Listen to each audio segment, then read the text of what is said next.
Número 4 do Evangelho de João. Capítulo 4 do Evangelho de João.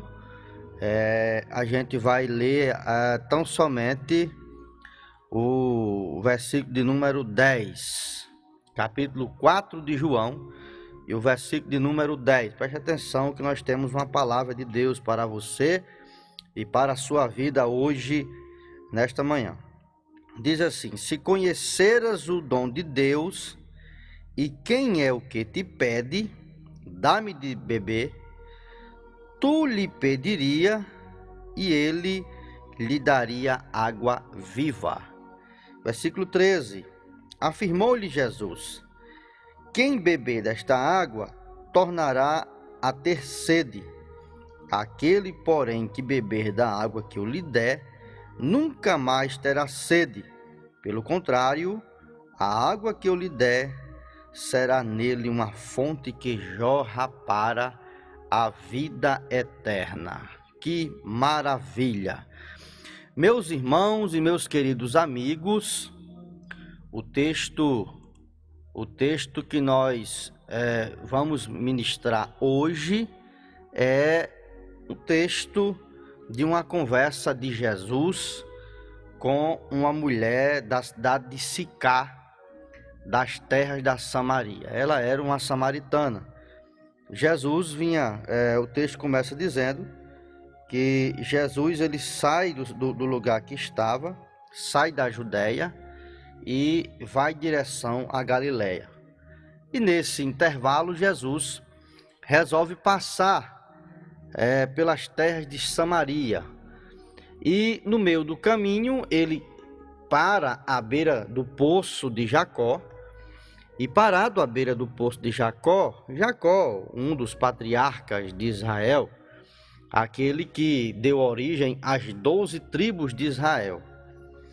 E aí ele para no poço de Jacó e para descansar, e os discípulos vão até a cidade comprar pão. Nesse inteirinho, por volta do meio-dia, uma mulher vem ao poço buscar água. Isso era serviço de mulher que ia com um cântaro para pegar água, geralmente nesse horário. E quando ela chega lá, encontra Jesus sentado. Dá para conhecer que era judeu. E ela chega para fazer o serviço dela, e se Jesus não tivesse iniciado o diálogo, ela não teria falado, porque, primeiro, a cultura da época, um homem não podia conversar com uma mulher se não fosse um parente muito próximo, ou se tivesse o esposo ou o pai, alguém próximo, então eles podiam ter algum diálogo, mas sozinho, de jeito nenhum. Segundo, por causa da enrasca que havia entre os judeus e os samaritanos. Os samaritanos eram judeus mestiços, eram judeus que no tempo da diáspora, no tempo que o império da Assíria dispersou os judeus, uma parte dos judeus levou para o cativeiro assírio, os israelitas, o reino do norte, e ele trouxe povos de outras nacionalidades conquistados para habitar em Samaria. E os judeus que ficaram em Samaria foram se casando com esses povos e misturando, e aí tornou-se uma raça mestiça, um judeu mestiço. E os judeus puros não se davam, havia uma certa inimizade, por uma série de questões, dentre elas, questões religiosas, né? Porque, por causa dos pecados de Jeroboão, filho de Nebate, que fez a adoração no Monte Gerizim, originalmente adorava outros deuses. Ele fez um bezerro de ouro, quem leu a Bíblia sabe dessa história, para impedir que o povo fosse a Judá assim que dividiu o reino, na época de Roboão, filho de Salomão. E aí ele fez isso para que o povo não fosse a Jerusalém na época das festas, das 3 maiores festas judaicas, que é a Páscoa, Tabernáculo e Pentecostes. Então ele fez isso para impedir, só que isso tornou-se, com o passar do tempo, tornou-se um símbolo de idolatria e depois foi tornando tradição, e por fim eles diziam que era no Monte Gerizim aonde você se encontrava com Deus. Então, por uma questão religiosa, também havia essa divisão, porque os judeus afirmavam que só no templo de Jerusalém é que você podia adorar a Deus. E a mulher chega e Jesus quebra o silêncio. Jesus rompe a cultura, Jesus rompe o preconceito, Jesus rompe a religiosidade. E Jesus abre o diálogo dizendo: me dê um pouco de água. A mulher se admira. E olha como é que ela diz: como você, sendo judeu, fala comigo que sou mulher e samaritana?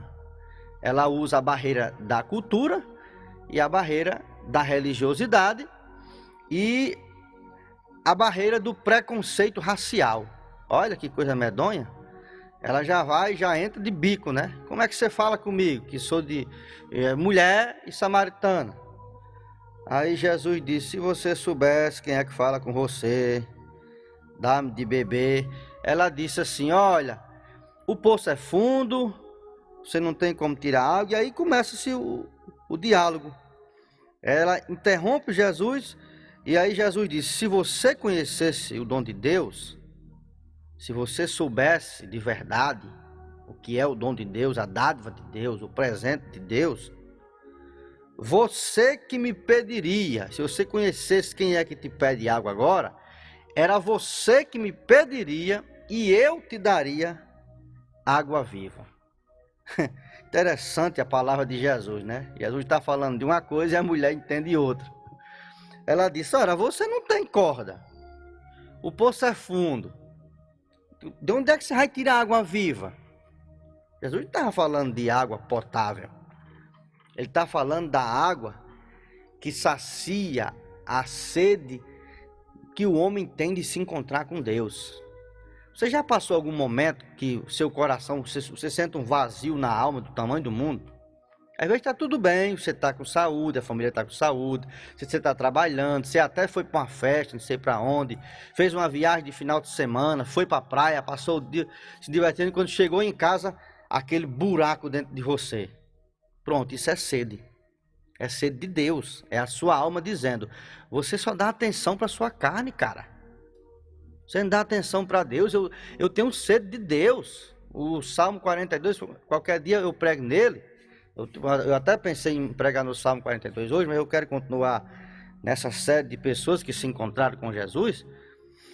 E aí diz que a alma tem sede de Deus, do jeito que a coça sacia pela a face das águas.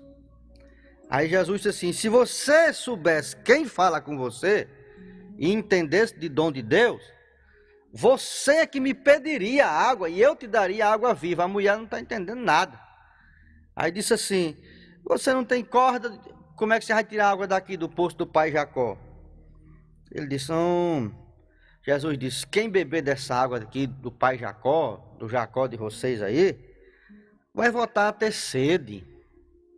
Agora, quem beber da água que eu lhe der, nunca mais terá sede. Você sabe por que é que eu não bebo mais cachaça? Que eu não fumo? Que eu não cheiro cola como outrora? Sabe por que é? Não é porque a minha religião proíbe, não. Eu sou de maior. Quem é que impede? Mas sabe por que é? É porque eu não preciso mais. Minha felicidade não depende de beber cachaça, não depende de passar a noite na balada, não depende de usar droga, não depende. Eu encontrei água viva que saciou a minha sede e a enorme necessidade que a minha alma tinha de ser feliz. Jesus estava falando disso, daquele encontro da sua alma com Deus. Ele diz: quem beber da água que eu lhe der, que é Jesus que dá, não é a religião, não é o fato do templo em Jerusalém, não é o fato do Monte Gerizim. Quem beber da água que eu lhe der, nunca mais terá sede. Jesus teve que tocar num ponto que a mulher tinha oculto, para poder chamar a atenção dela para o assunto que ele queria explicar. Quando ele disse isso, a mulher continua sem entender. Ele disse: Senhor, me dá dessa água, para que eu não tenha mais que vir aqui no poço beber. Olha a cabecinha dela. Ela não queria era mais ir no poço, porque dava trabalho, né? E no sol quente, meio-dia, o sol torrando, com um pote no ombro, encheu o pote d'água, trazer para casa. Ela disse, pois se o senhor tem dessa água aqui que a gente não tem mais cedo, me dê dela. Para que eu não tenha que vir mais o poço. Aí Jesus vai agora provocar. Vai tocar em áreas que ninguém conhecia, só ela. Jesus disse, vá chamar o teu marido. Ela disse, eu não tenho marido. Jesus disse, disseste bem, porque você já teve 5 maridos e o que você tem agora não é seu. A mulher era danada, viu? Já tinha tido 5 maridos. Eu não sei se ela tinha perdido os maridos, se era porque tinham morrido ou se é porque tinham repudiado ela, né? Que os judeus eram nojentos para esses negócios. Judeus, Deus até fez leis para proteger as mulheres, porque por qualquer motivo eles davam carta de divórcio, né? Se a mulher não cozinhasse bem, vá pra rua, vá-se embora. Se na noite de núpcias a mulher não atendesse às expectativas sexuais do homem, vá-se embora. No outro dia era nojento, o negócio era nojento. E aí Deus amarrou a questão do casamento. Um dia eu falo sobre isso, quando tiver direção, e você vai entender direitinho. Então Jesus disse, vai chamar seu marido. A mulher disse, eu não tenho marido. Ele disse, pois é, eu sei que você não tem, porque você já teve 5 e o que você está agora não é seu. Quer dizer, a mulher estava com o marido de outra, né? Estava destruindo um casamento. E deixa eu dizer a você que está com o marido de um casamento destruído, diz que foi Deus que deu, foi não, viu? Deus não vai destruir um casamento para dar a outra pessoa, não. Isso aí é balela. Balela de quem quer ludibriar a Bíblia. Devolva o marido da outra, devolva a mulher do outro, não é seu não. Você que entrou na vida desse casal aí, se entramelou para destruir esse casal, você foi instrumento de Satanás para destruir uma família. E aí, a mulher, quando Jesus toca nessa área que ninguém sabia, ela vai e diz, eu estou vendo que tu és profeta. Aí o rumo da conversa muda. Apesar da mulher tem uma vida atrapalhada, mas ela tinha sede, ela mostra a sua sede. Quando Jesus toca nisso aí, ela disse, eu estou vendo que o Senhor é profeta, porque só profeta tem revelação de Deus dessas coisas, do profundo e do oculto, né? E aí ela disse, aí ela muda o assunto, ela vai e passa para o assunto da adoração, já esqueceu o negócio da água, porque era disso que Jesus queria falar, do seu encontro com Deus para adorá-lo de verdade. Ela disse, quando ele toca nisso, ela muda de assunto. Ela disse, os nossos pais adoravam neste monte, aqui no Monte Gerizim. Entretanto, vocês dizem que é em Jerusalém é o lugar que se deve adorar. Aí Jesus, agora sim, ela está conversando na língua de Jesus. Jesus diz, mulher, pode-me crer-me que a hora vem, quando nem neste monte, nem em Jerusalém adorareis o Pai. Vós adorais o que não conheceis. Nós adoramos o que conhecemos, porque a salvação vem dos judeus. Jesus coloca os pingos nos is. A salvação vem dos judeus, mas não é porque vem dos judeus que não possa ser dada a você também. Olha aqui, aí Jesus diz, mas vem a hora, e já chegou, em que os verdadeiros adoradores adorarão o Pai em espírito e em verdade. E olha um negócio que é raro. Imagina um Deus onisciente, que conhece todas as coisas, agora procurar uma coisa. O negócio é tão raro que o Deus onisciente procura, olha. Porque ele disse, olha, já chegou em que os verdadeiros adoradores o adorarão o Pai em espírito e em verdade, porque são estes que o Pai procura para seus adoradores. Então Deus não tem interesse em suposta adoração baseada em bajulação. Deus não atende bajuladores. Deus não é um político que ele tem que dar um pirulito para você ficar babando, bajulando. Tá aqui um pirulito, meu filho. Fique aí com esse pirulito. Enquanto tiver doce na sua boca, você me bajula. Deus não é assim. Deus não está nem aí.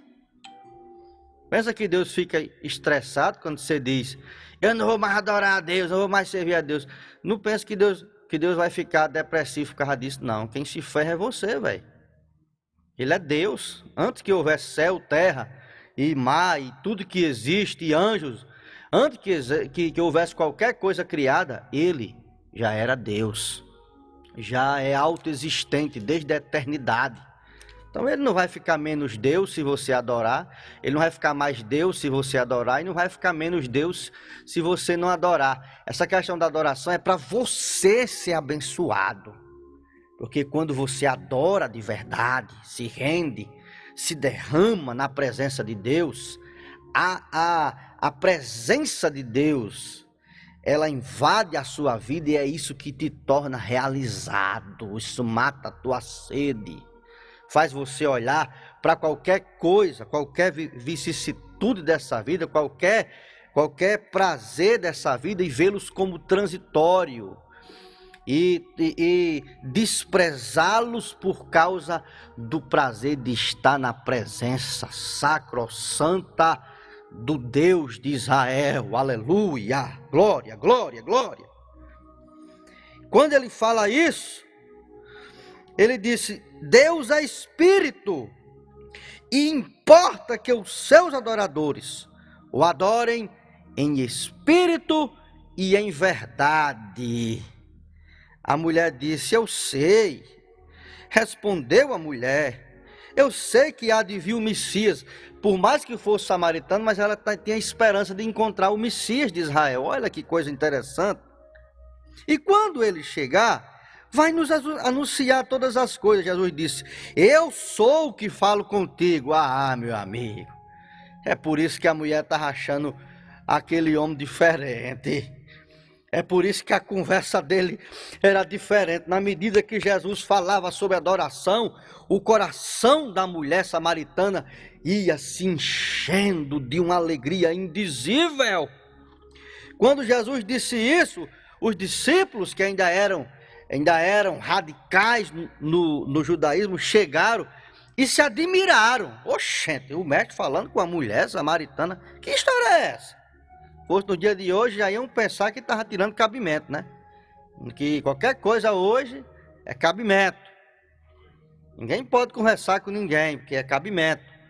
Eles olharam: que negócio é esse? Jesus falando com a mulher samaritana? Mas ficaram por ali, sem dizer nada. A mulher pegou, deixou o pote d'água ali. Eu quero mais saber de pote d'água. Fez carreira para a cidade, e é interessante esse detalhe. E chegou na cidade testemunhando: olha, eu encontrei um homem no poço de Jacó que me disse tudo que eu tenho feito. Porventura não é ele o Cristo? Ora, é interessante, porque a cultura da época não dava atenção à conversa de mulher. E uma mulher que já tinha sido casada 5 vezes e estava com o marido da outra, muito menos, era uma mulher moralmente falida. Entendeu? Mas o interessante, ela falou com tanta veemência que a cidade, acunhou atrás dela e foram ver Jesus. Oh, aleluia! Aquela mulher solitária, triste, que estava com uma vida errada, possivelmente fosse desprezada por muita gente, chega no poço ao meio-dia, com a alma vazia, com o coração repleto de perguntas, se encontra com Jesus de Nazaré no poço e bebe da água da vida, da palavra que restaura, que renova. Agora se torna missionária e vai chamar os outros para vir conhecer Jesus. O resultado desse encontro, a Bíblia diz que a cidade veio ouvir Jesus.